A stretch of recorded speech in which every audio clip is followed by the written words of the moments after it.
Good morning. My name is Nicholas Hecko and I'm a watchmaker. Hello, I'm Andrew. I'm also a watchmaker. Andrew, we are crazy busy today. We literally have less than 2 minutes. Mm-hmm. However, we got an email at 8:01 this morning that has to be shared with our viewers. Please read it. Okay. Hi. I have two brand quartz vintage men's watches, both around 50 years old. Both have been serviced in Switzerland and in Melbourne by brand-authorised service centre. Batteries are changed every 18 months by brand service centre. They both work correctly, but I would like to have a more reasonable servicing option. Also, my wife's brand quartz watch as well. Can you advise if you can service and battery change these watches and maintain the water resistance etc? My son has also recently been quoted a very high amount for a service for his brand quartz watch. Sent to Switzerland, apparently there's no one trained for it here. We could buy a brand new Longines Legend Diver Automatic for the same money. Please let me know. Kind regards, Brian. Right. What is this email all about? I'm hearing a cry for help. Yeah, I think he wants to break free of the sort of, big, Shackles. yeah, the big watch conglomerate world and gain some independence. He wants to move away from subscription horology. Yeah.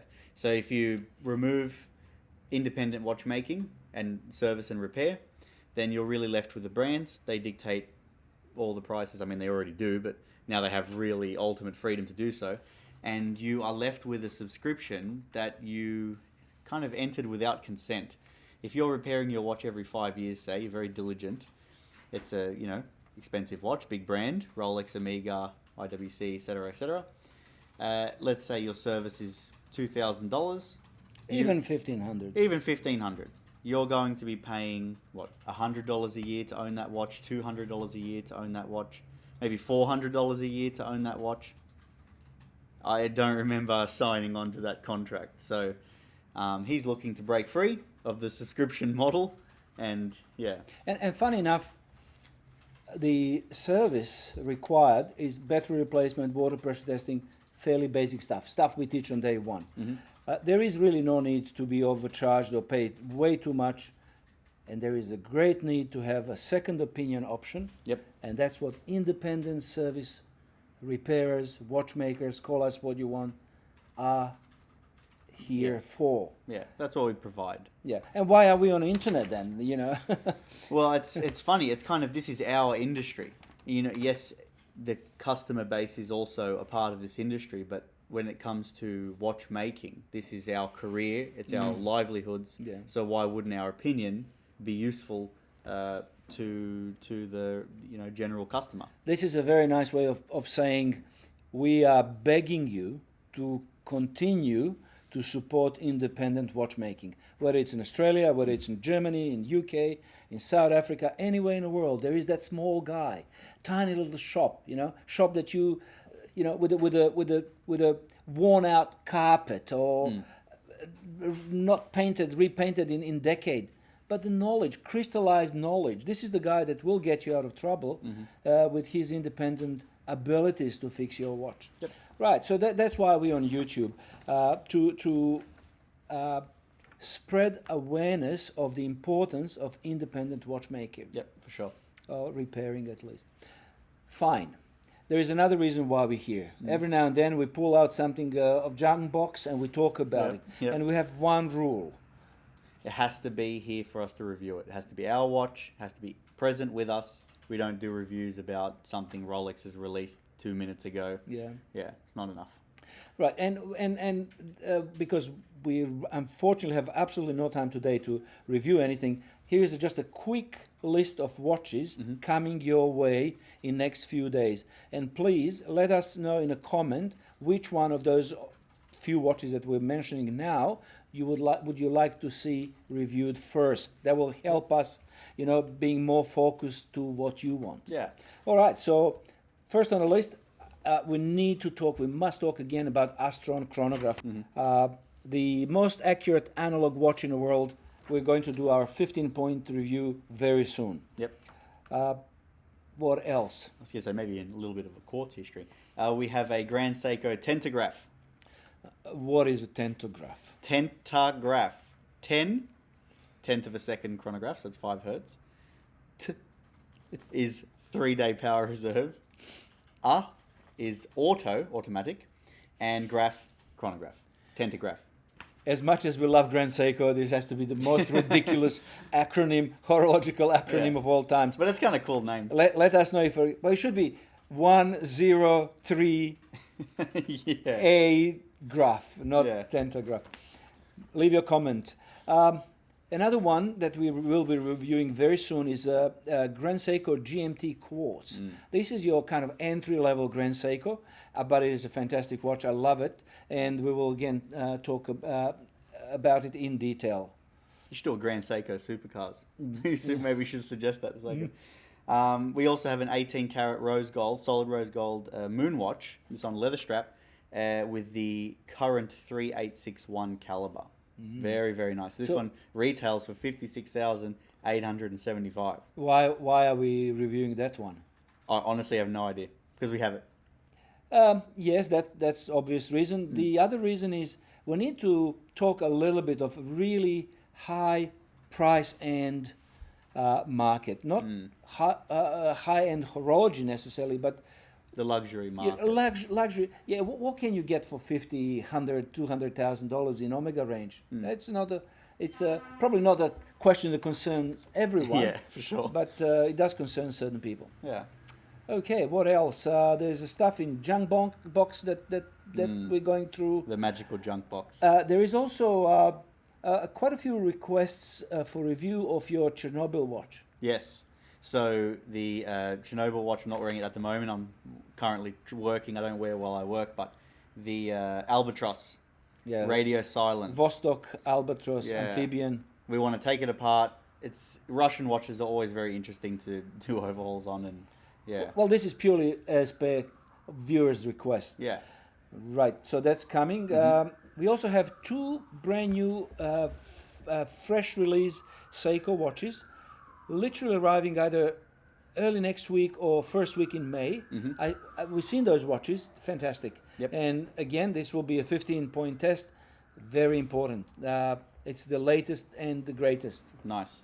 JLC minute repeater reverso. I saw this on my list. I've never seen that watch here before. Yeah, well, I don't think you're qualified enough to pull that one apart. Yeah, not qualified for the Chernobyl. That's another story. It is a watch that, again, I knew it was in a junk box, but I haven't seen it for maybe 10 years. It is a JLC minute repeater, 150th anniversary. It's a very lovely 943 movement, unique movement, released, I think, in 1994. It's the watch that solved a big problem in horology, and that is it being minute repeater, a sounding time on the gongs. How do you fit round gongs into square cased watch? Yeah, fair enough. And JLC solved that 150 years old problem brilliantly. Okay. So we can talk about that watch. We can pull it apart partially, or maybe just. Yeah. Okay. Lots of photos. Okay. Let us know if you're interested in that segment of horology. What else? Next, I think we've got Patek on an integrated bracelet. Yeah, that's another Patek in integrated bracelet junk box. Another junk box. This piece. junk box is fantastic. It's one of those 4 most famous Patek movements. We touched on that, and we will continue story about Patek movements. Cool. We'll probably discover another key or hammer. We're not sure. We'll see that in next time. Well, then, so we've got Patek pocket watch here. Is that the customer's one? No, it's ours again. Our junk box stuff. It's a Patek pocket watch from late 1800s. Nice. What's special about it? It contains the very DNA of Patek from that era. It would be a nice pull apart project, and we might as well overhaul it while we're on it. Yeah, why not? Okay. I won't say no. Is that it? No, I think you've got... also, there's another beautiful piece. New Zealand, 1880s, a railway pocket watch. Fascinating story. That story probably is of interest to 5 people on the planet, but it is one of my favorite pocket watches. And if you want me to talk about it, its importance. It's what we call museum quality piece, Yeah. and literally that watch must end up in a New Zealand. Maybe they're, I don't know what kind of museum they have, technical museum or Yeah, something national like museum this. of some kind. Yeah. It's a very important for New Zealanders. Yeah. So New Zealanders, rest assured, I'm taking good care of it. It's in a junk box. Yeah, railway horology is very difficult to collect in the southern hemisphere. There really isn't the same, American railroads, Waltham, and all Story. this sort of thing. There's millions of them, but there's really not that many here. Yeah, So- we have a huge respect for American pocket watches from 1800s, early 1900s. Yeah, for sure. That's a good quality horology. We'll do a video for the Omega Seamaster Chrono Titanium James Bond with the 7750 movement, best movement ever created on Earth. Yeah. There it is. We also have it in the stainless steel. Well, what's if special anyone's about interested. chronograph James Bond, I think, in my opinion, right now in 2026, they present the best value for money chronographs. Yep. And we must talk about this. This is often overlooked piece. Yep. Everyone is chasing that, time only divers 300 meters chronograph. But that, non-chronograph, Non-chronograph, but yep. it's a chronograph that presents better value for money, in my opinion. And maybe we do a little. We probably need its own video for the 7750, history of it, that sort of thing. There is another watch on our to review list, and that is 1980s caliber 1861 moon watch in DeVille case. Again, this is incredibly cheap. You're getting a moon watch in a DeVille case. Yeah. Slimline, small dimension, 36 mil, around $5,000. That is, Yes. Australian. That's pretty good. Very good. What have we got here? Tudor Black Bay. Okay, so this is the one that we forgot that we had when we were doing the Tudor video. We were literally talking about the MT5602-U movement from the Ken Issy manufactory. This is the... That's your the Tudor watch current here. model in-house movement. And why not pull it apart? Why not have a look under the, bonnet, see what's inside? I think you said that before. Those in-house movements offer something Yeah. that classic movements Yeah, miss. in their own way. Like the classic movements, it's really important to work on them, pocket watches, this sort of thing, to understand the culture and the art of watchmaking. That's really where it all is. These days, like if you get the chance to open up a modern IWC, wow. The technical innovations are absolutely insane. And I would admit, that there's a bit of corporate espionage going on. We'll open it up and go, oh, that's how they solve this problem. Okay, nice, So it's always lovely to work on those kinds of watches. Yeah, it is again. It is not your Grand Seiko stuff, but every now and then you will stumble upon very elegant solution to old problem that allows mass production. Yeah. Like I'm going to give you an example because I can't help myself. Now, Yeah. 2 minutes. 30 seconds. An eccentric screw on, say, a 321 caliber, what they actually used to do to lubricate that screw, because you do need to move it, is it's a press fit, but they lubricate it with the beeswax. So it slides a little bit if you needed to, but it's still stiff. IWC, they have the screw on a actual threaded hole, and then next to it, they put another hole that's kind of just covering a little bit, plug it with a plastic plug. So when you screw it in, the plastic keeps the screw tight, but you can still move the screw. Very elegant. Fantastic. Is it a plastic or Teflon?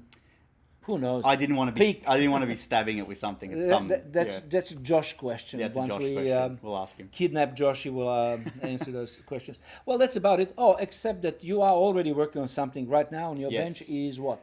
We have an Omega Seamaster Jedi.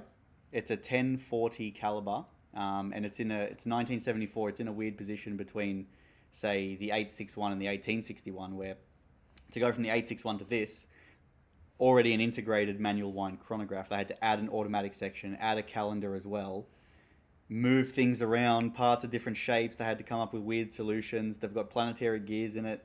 It's a little bit of a nightmare, but it's very interesting. So yeah, maybe do a video on how they got better and how they got worse, and then again from there to the 1861, how they got better and how they got worse. Yep, it's a continuation of our story, 321, 861, Yeah. 1861, and so on. It is, well, it's quite a cool project. You know, it's literally adding auto winding section on top of a moon watch Cannot caliber. imagine how difficult that would have been to try and squeeze all that stuff into that watch, and a center for the a center minute recorder for the chronograph. And to put it in horological timeline context, 1979, this is just before the 1979 Quartz crisis. last days of Yeah. Swiss horology. It was literally just the last caliber that came out of Omega.